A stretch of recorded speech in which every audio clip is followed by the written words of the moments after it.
यह कहानी बहुत ही इंटरेस्टिंग है, बहुत ही मजेदार है और बहुत ही रिलैक्सिंग है।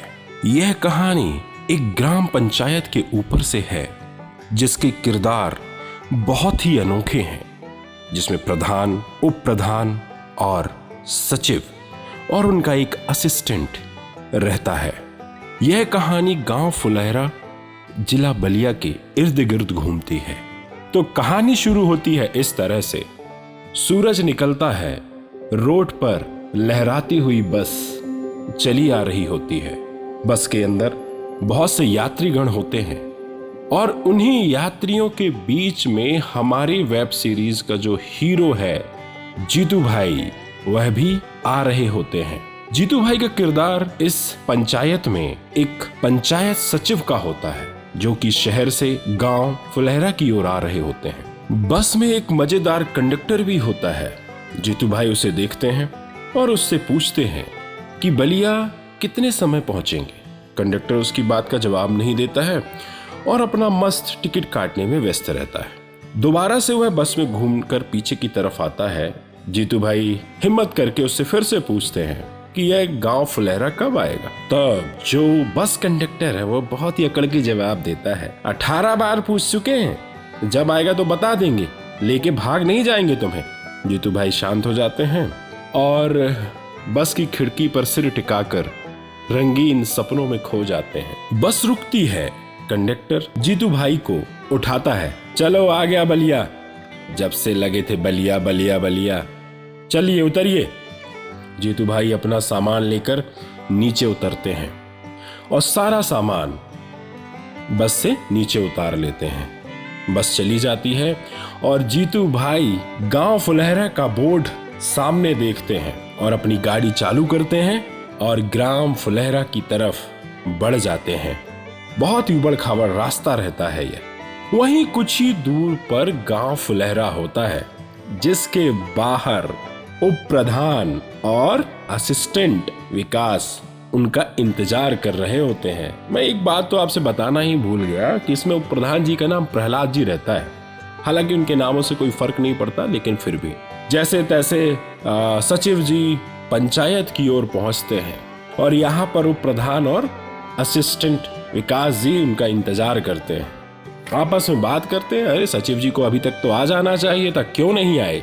तभी उनकी नजर सचिव जी पर पड़ती है। दूर गाड़ी से कोई आ रहा होता है, लड़खड़ाते लड़खड़ाते धीरे धीरे, क्योंकि रास्ता ही उबड़ खबड़ था। सचिव जी पंचायत के सामने आते हैं। गाड़ी अनबैलेंस्ड हो जाती है। विकास दौड़कर जाता है पकड़ने के लिए और फिर उनसे हेलो हाय होती है। तब विकास उप प्रधान जी का परिचय कराता है और यह तीनों एक दूसरे से इंट्रोड्यूस होते हैं। चूंकि सचिव जी काफी थक जाते हैं तो प्रहलाद और विकास से पूछते हैं कि कहाँ है मेरे ठहरने की व्यवस्था। विकास और प्रहलाद जी बताते हैं कि इसी पंचायत के अंदर आपके लिए एक रूम रखा हुआ है जिसमें आप रहेंगे। तभी सचिव जी की निगाह उस लगे हुए ताले पर जाती है तो सचिव जी कहते हैं, तो खोलिए इस ताले को, क्योंकि मुझे आराम करना है, मैं काफी थक चुका हूं। प्रहलाद और विकास कहते हैं, चाबी तो इसकी है ही नहीं हमारे पास, चाबी इसकी प्रधान जी के पास है और प्रधान जी गए हैं खुले में हल्का होने, अभी आते ही होंगे। और इतना ही कहते हैं कि सामने से प्रधान जी आते हुए दिखाई देते हैं। प्रधान जी पास आते हैं, सचिव जी से उनकी मुलाकात होती है और सचिव जी प्रधान जी से हाथ मिलाने की ओर जाते हैं। अब चूंकि प्रधान जी सौंस से आए हुए होते हैं तो हाथ मिलाने से मना कर देते हैं कि अभी हाथ नहीं मिलाइएगा, नहीं तो बेड़ा गर्क हो जाएगा आपका। अब बात आती है चाबी कहाँ है। उप प्रधान प्रधान जी से पूछते हैं, अरे इसका चाबी तो ला दीजिए, हमारे सचिव जी को आराम करना है। अरे चाबी तो हमारे जेब में डली है, प्रधान जी कहते हैं। सब लोग चाबी ढूंढते हैं और चाबी नहीं मिलती। तब ख्याल आता है कि चाबी लगता है शौच के समय खेत पर ही गिर गई। तब इन सब लोग ढूंढने के लिए खेत पर जाते हैं और दुर्भाग्यवश वहां से खाली हाथ वापस आना पड़ता है। तब सचिव जी की परेशानी और भी बढ़ जाती है। बहुत ही हंसनुमा माहौल बन जाता है। प्रधान जी चिंतित होते हैं और असिस्टेंट विकास से कहते हैं कि जाओ चाबी बनाने वाले को बुलाकर लाओ और इनके ताले की चाबी बनवाकर ताला खुलवाओ। तब बात आती है मोटरसाइकिल किसकी लेके जाए। प्रधान जी कहते हैं सचिव जी के लेकर जाइए। वो अब मोटरसाइकिल लेकर सचिव जी की चला जाता है और यहाँ पर प्रधान जी चाबी घूमने की खबर के लिए अपने घर चले जाते हैं और अपनी वाइफ से चाबी घूमने की खबर को बताते हैं। यहाँ पर जो सचिव जी होते हैं वह गांव के दर्शन करने जाते हैं, गांव भ्रमण में जाते हैं, गली गलियारों में घूमते हैं और छोटी सी दुकान से कुछ लेकर वापस पंचायत में आते हैं। तभी देखते हैं कि विकास सामने से आ रहा होता है और जैसे ही पंचायत में गाड़ी खड़ी करता है सचिव जी के होश उड़ जाते हैं, क्योंकि गाड़ी का इंडिकेटर टूटा हुआ होता है। वह विकास को काफी चिल्लाते हैं पर मामला ठीक है, सुलझ जाता है। इधर जो प्रधान जी हैं वह अपनी वाइफ को सचिव जी को खाने पे बुलाने के लिए मनाते हैं और कहते हैं कि हमारी वजह से वह अभी भूखे हैं और पंचायत के अंदर भी नहीं जा सके, आराम भी नहीं कर सके, तो ऐसा करते हैं उन्हें खाने पे बुला लेते हैं। इधर उनकी वाइफ मानने के लिए राजी ही नहीं होती है। तब वह कहते हैं ठीक है हम उन्हें घर में ही रुकवा लेते हैं। तब वाइफ नाराज हो जाती है, नहीं घर में नहीं रुकेंगे, घर में जवान बेटी है, हम क्यों घर में रोकेंगे, ऐसा करिए ताला ही तोड़वा दीजिए और हाँ उन्हें खाने पे बुला लीजिए। तो यहाँ पर प्रधान जी अपनी वाइफ को मना लेते हैं उनको खाने में के लिए। रात होती है और सचिव जी बढ़िया मस्त चांदनी रात में मोटरसाइकिल पर सवार धीरे धीरे प्रधान जी के घर की ओर आते हैं। प्रधान जी के घर के समीप पहुंचते हैं। प्रधान जी उन्हें अपने घर के अंदर बुलाते हैं और वह बैठकर मजे से भोजन का आनंद लेते हैं।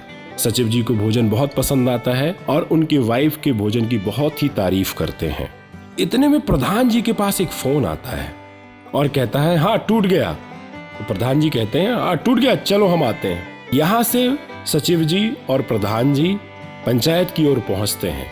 पंचायत के ठीक सामने जाकर खड़े होते हैं, देखते हैं कि दरवाजा जमीन पर लेटा हुआ रहता है और ताला वैसे का वैसा ही लगा होता है। प्रधान जी गुस्सा जाते हैं विकास के ऊपर।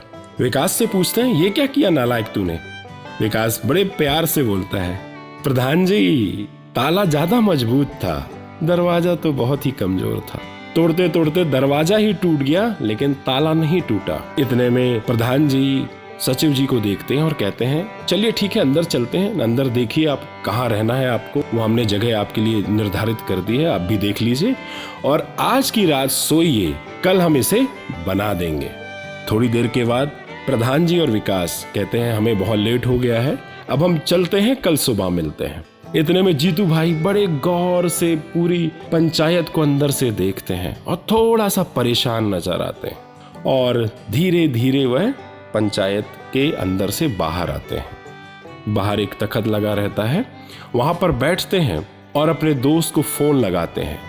दोस्त फोन उठाता है और उससे कहते हैं कि भाई मैं यहाँ नहीं रह पाऊंगा, यह मेरे बस का नहीं है, तू मेरे लिए कुछ व्यवस्था कर। उनका दोस्त कहता है तू काम छोड़ रहा है। बोले नहीं काम नहीं छोड़ रहा हूँ, घर वाले क्या कहेंगे। तो उनका दोस्त कहता है अच्छा तुझे बड़ी नौकरी कुछ चाहिए। तो जीतू भाई कहते हैं हाँ ऐसा ही। तो उनका दोस्त कहता है फिर तो तुझे कैट निकालना पड़ेगा, तू कैट निकाल और बहुत बेहतरीन नौकरी पाएगा और तेरा जीवन सुधर जाएगा। जैसे तैसे जीतू भाई को उनका दोस्त गांव में रुकने से रोक लेता है। यहाँ जीतू भाई पूछते हैं इसमें पढ़ने के लिए जो भी मटेरियल लगता है वह मुझे तू कोरियर कर दे। तब उनका दोस्त वहां का पता लेता है और जीतू भाई उसे पता बताते हैं और फर्स्ट पार्ट का धीरे धीरे एंड होता रहता है। सेकंड पार्ट बहुत ही रोमांचित होने वाला है। यह अमेज़न की जो वेब सीरीज है बहुत ही मजेदार है, आप जाइए इसे देखिए और मजे उठाइए।